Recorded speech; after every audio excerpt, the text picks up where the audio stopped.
بیت المقدس مسلمانوں کا قلعہ اول ہے۔ یہ فلسطین کے شہر القدس میں واقع ہے۔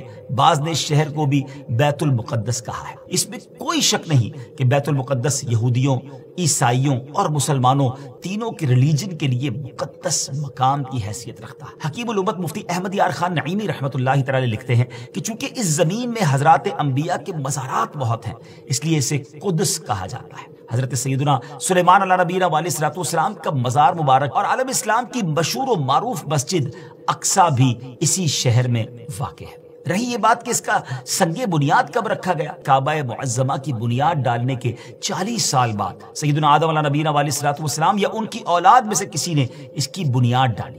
پھر اس کی تعمیر حضرت سیدنا سام بن نوح علیہ نبینا علیہ الصلوۃ والسلام نے کی۔ پھر ایک عرصے کے بعد حضرت سیدنا داؤد علیہ نبینا علیہ الصلوۃ والسلام نے بیت المقدس کی بنیاد اسی مقام پر رکھی، جہاں حضرت سیدنا موسیٰ علیہ نبینا علیہ الصلوۃ والسلام کا خیمہ نصب کیا گیا تھا۔ اس عمارت کے پورا ہونے سے قبل حضرت سیدنا داؤد علیہ نبینا علیہ الصلوۃ والسلام کی دنیا سے وفات کا وقت قریب آ گیا، تو اب آپ نے اپنے بیٹے حضرت سیدنا سلیمان علیہ نبینا علیہ الصلوۃ والسلام کو اس کو مکمل کرنے کی وصیت فرمائی۔ حضرت سلیمان علیہ نبینا علیہ الصلوۃ والسلام نے انسانوں سے نہیں بلکہ جنوں کی ایک جماعت سے اس کام کو کروانا شروع کیا۔ 1 سال کا کام باقی تھا، مگر آپ کے انتقال کا وقت قریب آ گیا۔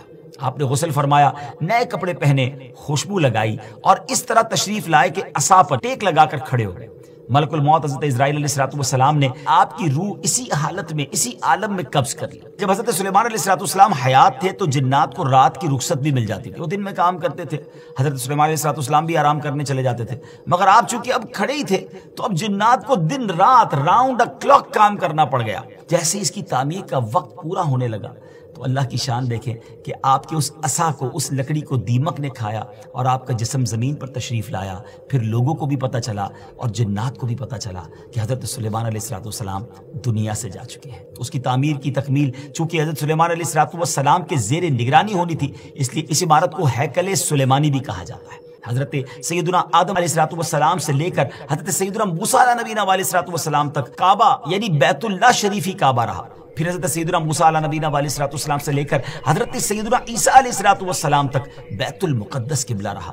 اور ہجرت کے بعد مدینہ منورہ میں بھی مسلمان 16 یا 17 مہینے تک بیت المقدس کی طرف رک کر کے نمازیں پڑھتے رہے۔ ہجرت کے 1 سال 5.5 مہینے کے بعد 15ویں رجب پیر کے دن مسجد بنی سلمہ میں نماز ظہر کے درمیان قبلے کی تبدیلی ہوئی اور اللہ پاک نے پیارے آقا علیہ الصلوۃ والسلام کی خواہش کے مطابق مسلمانوں کا جو کعبہ ہے، قبلہ ہے، وہ کعبہ کو فرما دیا اور اب مسلمان کعبے کی طرف رک کر کے نماز ادا کرنے لگے۔ اس مقام پر آج بھی مسجد قبلتین قائم ہے۔